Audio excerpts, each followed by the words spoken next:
If you're watching this video, you cannot say that someone didn't tell you. Lucky for you, I have said it once and I'm gonna keep saying it over and over again. And that is Long Beach is on the rise. And I mean that from the bottom of my heart. Let's just start with this. For one thing, the Olympics coming here in 2028 has really got the city's gears moving. And we see that coming into play with all of the development that is happening all around Long Beach. Number two, Long Beach is perfectly situated in between Orange County and LA, and it is one of the last remaining beach cities with an accessible price point. It has over 50 neighborhoods, so there's really a lot to cover. And if you're watching this video, it's because you want to learn what it's like to live in Long Beach in 2025, to get a real take from someone who's from here. And that's what I'm going to do for you guys today. If you guys don't know me already, I got to introduce myself. My name is Isayas. I am a former Big Four accountant and CPA, and now I'm a real estate advisor. And one of the things that I love about what I do is that I get to help people with what is oftentimes their biggest financial asset or investment, and that is their home. Let's show you what lifestyle and living in Long Beach feels like, looks like. So many neighborhoods that offer you a wide range of entry points. So we talked about why Long Beach is great, and especially coming from Los Angeles, what you can love about Long Beach is that there really is something for everybody. So even at the entry point level for a first-time home buyer, you can buy a single family home, 3-bed, 2-bath for under $1 million in a solid neighborhood. You could even buy one for around $800,000. But then for even those who are looking in the luxury market, which Long Beach has multiple opportunities for luxury living, it's also way more accessible from an entry point standpoint when you compare it to Orange County and LA. I mean, I would say that's, I guess, a great segue, because the first neighborhood that we're going to right now is Naples Island. We'll talk about it a little bit more in a second. But if you were to compare Naples Island to something in Orange County and LA, it's probably most similar to like a Manhattan Beach, if you had to call it something in LA.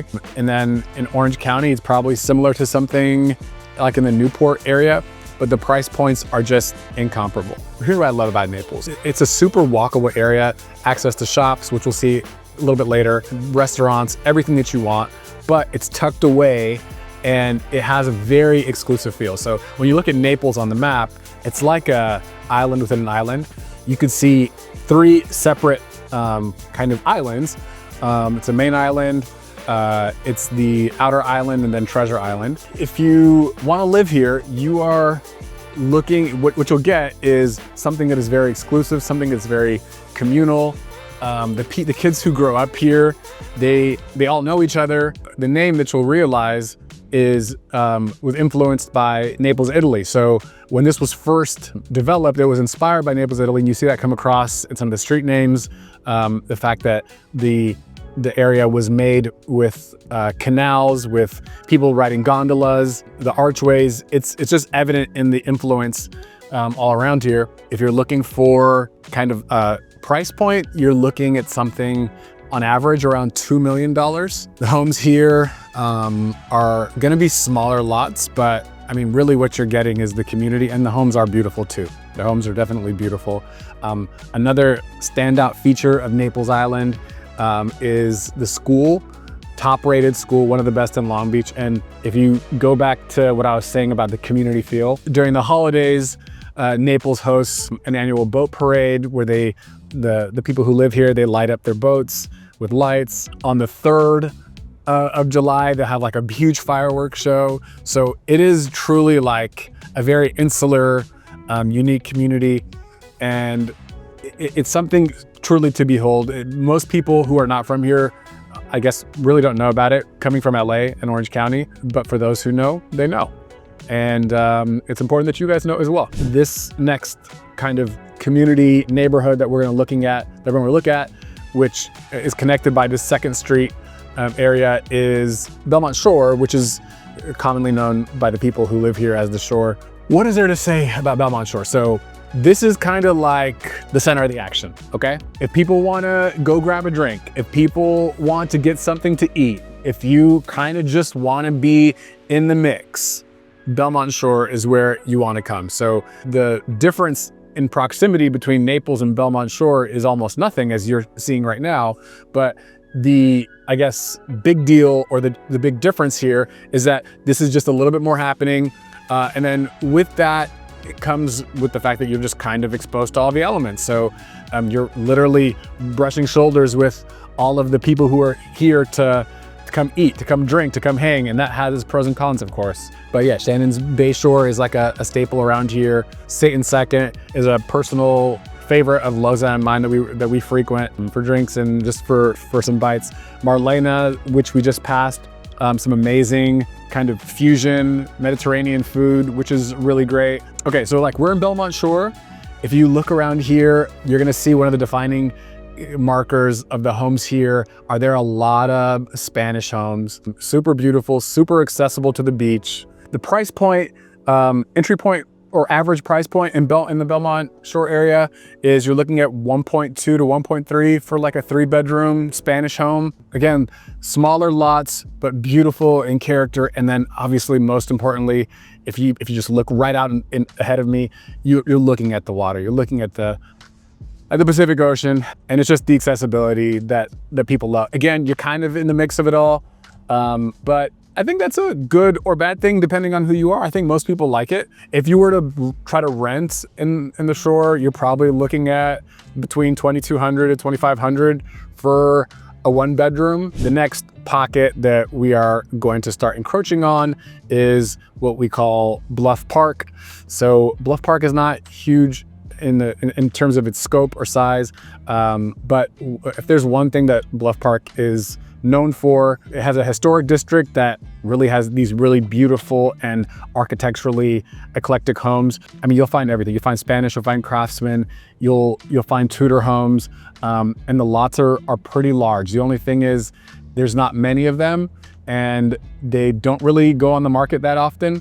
So it comes across a little more few and far between. One of the more kind of unique features of what makes that area special. And then also what's kind of a standout about it, which we're gonna see in a little bit as we get closer to it, is that we're going to run into the Long Beach Museum of Art. To find a home here and to have a home here is one that most people just wouldn't want to part ways with. So when they come on the market, it is kind of a big deal. But I guess the other side of that coin is that it is kind of brushing up against Ocean Boulevard. So while there might not be a pulse that comes with people walking around it as it relates to the bars and restaurants as much, it is kind of like a huge street that is gonna get a lot of traffic. So that is, I guess, one other thing to consider. So this is Bixby Park, is on the border between Bluff Park and Alamitos Beach. What's cool about Bixby Park over here is that this is where they hold yoga on the bluff. It's so beautiful if you look at it. People come here every day. They get to participate in yoga for free. It's donation based. So it's just a great thing that the people of the city take part in. And then now we're in Alamitos Beach. So as you come to this area, you'll notice more of a kind of like condo, high-rise, apartment type of feel. You are probably looking to spend between $400 to $500 if you are looking for a condo, like a 1-bedroom to a 2-bedroom. And look, the pulse is a little different, but it's still something that, you know, has a lot of demand for people who are looking for something that's closer to what's happening without having to break the bank. So I would say this is probably less family oriented, honestly, and a little bit more towards maybe like a working professional or, you know, single people who are looking to try to stay closer to the mix without having to spend the arm and the leg potentially that you might spend if you are in the Naples or the Belmont Shore area. Look, I'd say there's a lot of varying opinions that you'd get about the downtown area, and for good reason. So I think on one end, I'll start with the positive. On one end, downtown historically has been a lifeblood of Long Beach. People saw the downtown area as a great place of commerce, a place of retail business. In terms of like the residential component, people have started to sour as it relates to downtown because, I mean, to put it frankly, the homelessness problem has only been exacerbated, has only gotten worse over the last couple of years. and it's ultimately made people feel less safe. And I think the challenge there is the city hasn't done enough over the past couple of years. And again, the problem I think was made worse during the COVID era when businesses started shutting down and there just was less incentive to keep things tight and right over there. At the same time, what I will say is I think things are really starting to turn the corner. My thesis as to why that's happening is probably because of the Olympics are coming. So people are automatically going to be very incentivized to want to do right and want to make the city look better. And look, there is an enormous amount of development coming towards the downtown area. And I'm talking about in the billions of dollars, because people know there's a huge opportunity to revitalize downtown and bring it back to its former glory. So one of the big developments that are coming this way is called the Mosaic. Huge developer. It's going to be a mixed residential and commercial space, 900 residential units, about 38,000 square feet of commercial space. And the commercial is going to be a mix of office, retail. It's going to essentially be a cultural hub for people who can come shop, they can come dine. It's going to be everything that you would imagine when you think about a place where you can hang out and do everything in an afternoon. So that is coming to downtown Long Beach. There's the Alexa West End, which is another kind of high-end residential development that's coming. There's the Long Beach Amphitheater that's going to be coming prior to the Olympics as well. The Hard Rock Hotel is coming to the downtown area. All of these things are happening, and one might ask why there's such motivation and interest now. I could really care less as long as I know that it's going to happen and that it's going to start changing the pulse and the current of how things have been going. So on top of that, this is, and I'm talking a little bit more macro Long Beach, but there's also a plan called Elevate 28, which is a $1 billion kind of infrastructure / beautification grant, I guess you can call it, that is coming from the city to make the roads better, to make the parks better. They're essentially doing all of this in anticipation of the Olympics. So, and speaking of the Olympics, they are gonna have most of the events around the shore in Naples for the sailing events. And I think they're adding a couple more if I'm not mistaken. So if we look out to our left here, this is exactly what I wanted to show you guys, is the Port of Long Beach. So the Port of Long Beach is responsible for one of the greater economic drivers of the city. I guess indirectly and directly creates around 50,000 jobs. And it's not just the people who are on the docks and the ship captains. We're talking about all the other kind of adjacent work that kind of spins off of that, whether it's transportation, whether it's security. And that has about a $9 billion impact on the city. So that is definitely one of the main drivers. And you can see out here, they're very much in action along the port. Yeah, it's very kind of industrial looking in nature. Now we're gonna leave here to go to the next neighborhood. And this next neighborhood that we're gonna go to, I think is extremely exciting because it's one of those neighborhoods that has shown a lot of change over the last couple of years and has, I think is continuing to show a lot of upward potential. And it still has a very accessible price point. One of the main other drivers industry in Long Beach has been the aerospace and the aviation industry. So Long Beach over the last couple of years has developed the reputation or nickname of Space Beach. And that's because of all of the aerospace companies that have started to migrate in this direction, between True Anomaly, Relativity, Nikon. There are a lot of folks who are just setting up shop in Long Beach. And I think that's an interesting pairing, knowing that there is an airport and a lot of commercial aviation businesses that have also spawned out of Long Beach as well. Another, I guess, big driver for industry in Long Beach is healthcare. So multiple hospitals and many healthcare professionals, doctors and nurses that work this way. In addition to the healthcare industry, I'd say another primary driver is education with Cal State Long Beach Community College over here. All right, so we are now officially in the neighborhood that I was trying to take you to. Can you guess No, you can't, because you're trying to evaluate whether or not you should move to Long Beach and you have no idea. All right, Wrigley, okay? So here's the skinny on Wrigley. Wrigley has had a less than favorable past in terms of how people have seen it.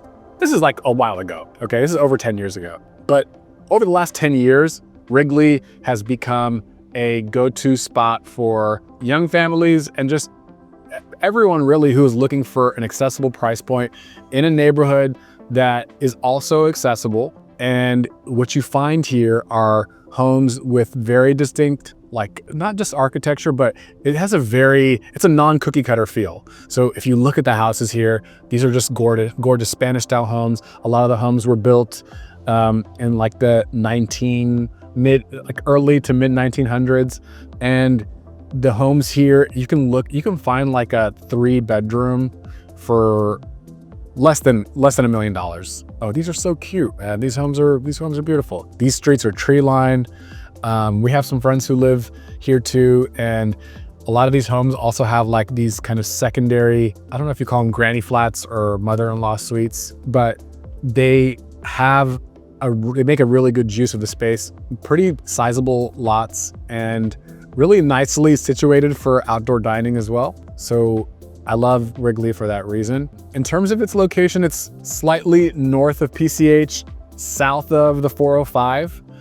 So, you know, right now what we're doing on this tour is we're inching progressively further north, leaving the water. And there are just so many different flavors that you'll find around Long Beach that are not just on the water, that are totally worth checking out. So that is kind of Wrigley. I think that's what people really love, is that the homes are distinct, they're full of character, and the price point is extremely reasonable, all things considered. You could also even find something around the 800 range, potentially. It's gonna be a little smaller, of course, but that's Wrigley. That's Wrigley. And it's only getting better and better. We've left Wrigley. We are on Wardlow, and we are now in Cal Heights.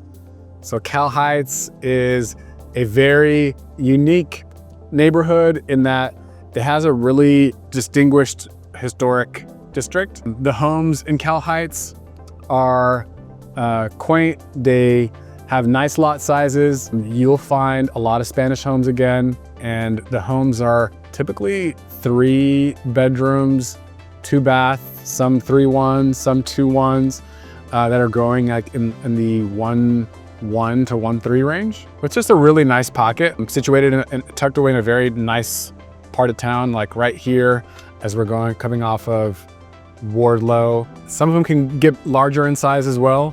But again, I love Cal Heights and this general pocket because it offers you something a little different than the properties that are a little closer to the water. Now, the cool thing about Cal Heights is essentially separated from Bixby Knolls by one street, Bixby Road. So we are going to be crossing that threshold pretty shortly. All right, so we left Cal Heights, we took you through and showed you some of the homes, and now we are on Atlantic, which is kind of like the main street for Bixby Knolls. Look, you'll have your restaurants here, you have your shops here. We have a Michelin rated sushi spot. My daughter's tutu school for ballet is here, barbershop, food, you got everything all in one place.